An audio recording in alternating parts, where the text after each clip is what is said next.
Today I had a conversation with my father, and it was a really deep conversation. I mean, with regards to the stuff that my father and myself speak about, and it went like this. It was about the developments of what's going on in the world today. The primary subject was Islam itself and how it has been changing from what it was to what it is, how Arabian countries, Muslim countries, have been invaded, and then you've had a lot of people leave these countries that have been invaded and move into Europe or the Western countries, Australasian countries, and what have you. Now, this has been going on for quite some time, and when I say quite some time, it's been going on for about, at the very least, that is 30 to 40 years, and that's excluding Israel/Palestine. So the argument there with regards to Israel/Palestine, I'm not even including that right there, and I should be. But when I spoke to my father, we didn't bring that up actually. Today, more than ever, you see the media promoting Islam. It hasn't, to be honest with you, to be totally honest with you, it doesn't surprise me. I've actually expected this to occur. I've pretty much stated via comments in Fairman's comment section that this will occur, that they'll bring in a feminized version of Islam, and feminism and Islam will join forces. And when you actually think about Islam, its tendencies, when you think about its literature, its philosophies, its thoughts, if you look deeply into its writings and scripture, you'll see that it really can't be compatible with feminism, and feminism can't be compatible with Islam.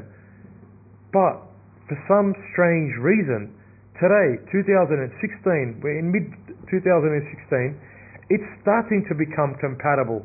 It's starting to become feminized. It's the men that are Muslim are starting to become emasculated. I watched a video the other day, and I'll put the link in the description box, by Laws Horizon, and it will show you an interesting phenomena where certain European countries, mainly and primarily Western countries, in general that is, really, the population will decrease in 30 years due to the fact that the birth/death rate is not working for the benefit of the country. The death rate has overcome and surpassed the birth rate, or the birth rate is very, very slight, therefore not enough to actually make that country grow. Very interesting video. Now, this is when I was speaking to my father, this is what really struck me, that when I actually brought it up to my father himself, he didn't seem surprised. So we started talking about history, and I was explaining to him about Rome, the fall, the collapse of Rome, Sparta, no-fault divorce, and child support, etc., how they had it back in those days. Spoke to him about ancient Egypt. Spoke to him about Arabia, pre-Islam, as in pre-Islam, meaning just before Islam had come out, that same year that it came out and was revealed to the people. And before that by a couple of years and a decade, and so pre-Islam, like right there, that's a little slice of time. It could have been a much bigger slice of time, but even up until Islam had come out. Now, the birth of Islam, that is.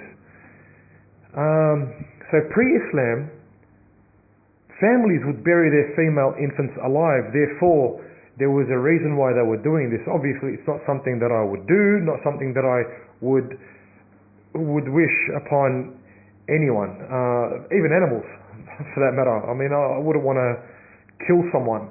I just wouldn't want to kill someone anyway. It's crazy. Islam today is being molded. It is being used, and I would call for these Arabian men, these Muslim men, whether they're Arabian or not, because Islam is bigger than just the Arabian man. I would call to them and try to teach them that they're being used. And I've said this in the previous video, but it is completely blatant and evident that they're being used as nothing but sheep, but cattle. And there's a war going on between the people themselves, whether you be pro-immigration or against immigration. Me personally, I'm against immigration. I'm not against immigration completely, but controlled immigration. I even had a debate with my sisters about Pauline Hanson, and you'd look at me and you think, man, you, Pauline Hanson, and she makes sense. And if anything, Pauline Hanson is the only one. Pauline Hanson is the only one that actually even mentioned men's rights. Out of all the politicians out there, she's the only one that mentioned male rights. She brought up the family court when I was having my breakfast about a month ago and about to go to work, watching a bit of news. So I'm eating my Nutrigrain and my Weet-Bix. And I'm like, what the hell? Pauline Hanson? She is for men's rights? Wow. And this is why they ridicule her. This is why the media ridicules her. The media plays a game, uses Muslim people, they put words in her mouth, and then these Muslim people become an echo chamber and start to pretty much repeat what has been accused of this woman. What she's been accused of. She hasn't even said what they're saying. This is the media tricks, the tricks of the media, and you can't trust them. You can't trust them. A lot of people are falling for the scams of the media. Media hasn't been around for 10 years. Media has been around forever. They've always been around. People that distribute the news, people that could be called the messenger, people that come around on horses to give you letters. This is media. People that go around creating witch hunts. Today you haven't got witch hunts. Today you got man hunts.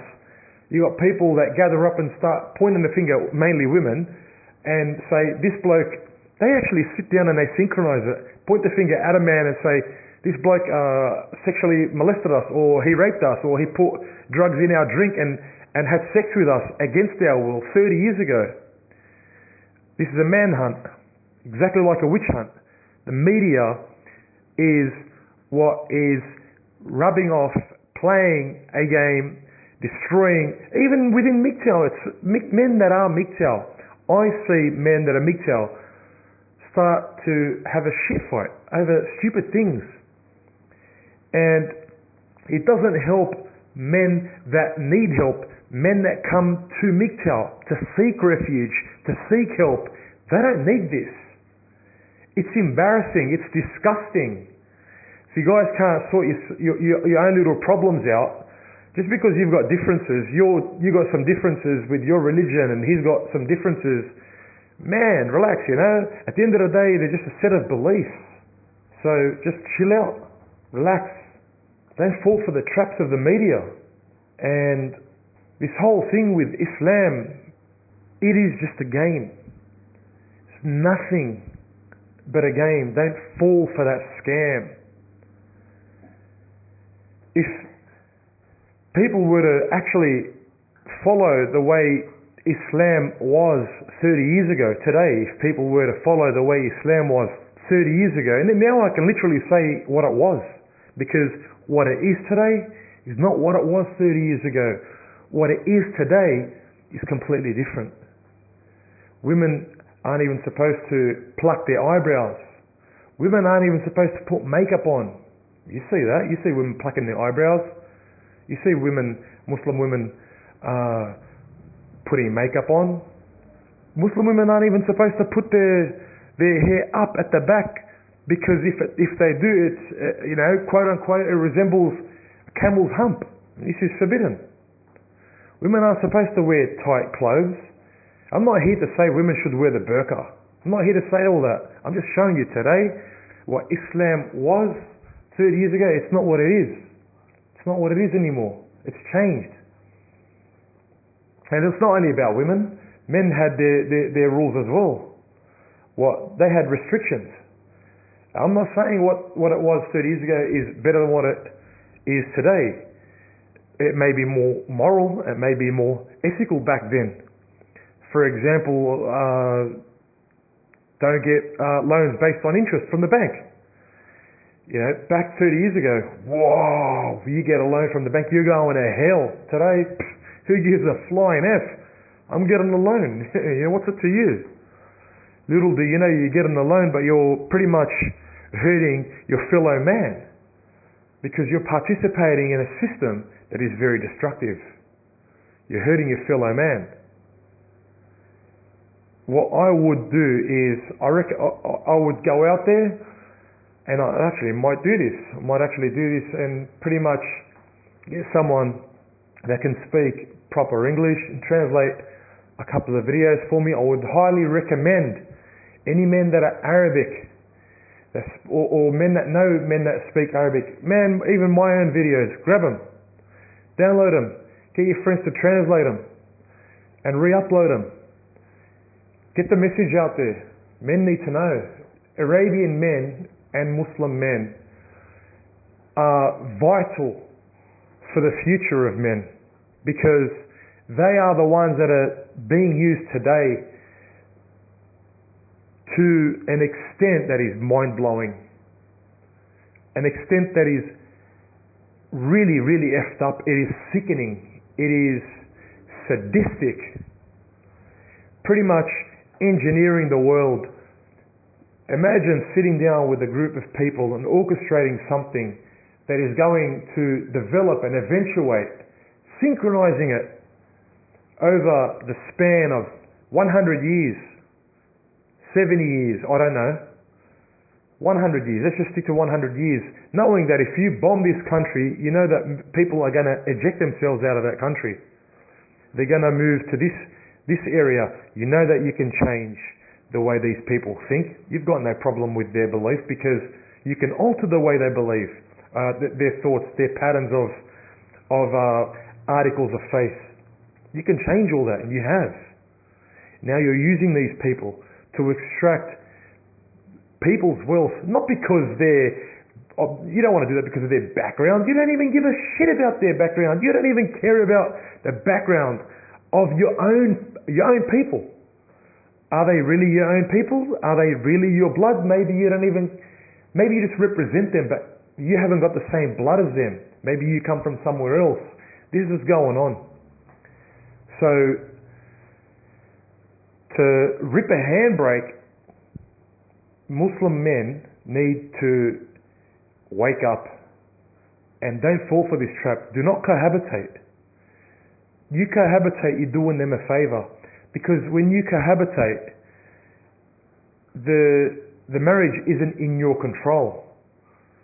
It's not in your control. All you can do is be a passenger. The person that's driving is the female.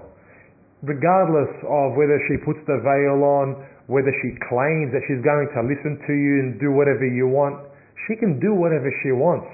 There's nothing that you can do about it. You hit her, you go into prison. You yell at her, you can get charged for assault. You have kids by her, you're not living in an Arabian country where you don't care because they're under the age of 7, and once they've reached the age of 7, you can take them and they're yours. No. You're not getting all that. Oh, but she's Muslim and her parents will shame her. Really? You're dreaming, buddy. Wake up. And I advise people that are not Muslim to also, work together. Work together with... There are men out there that are MGTOW. If you guys work together, our message, remember, we're men that are going our own way, but there are men that come to seek refuge in MGTOW. There are men that come to get ideas.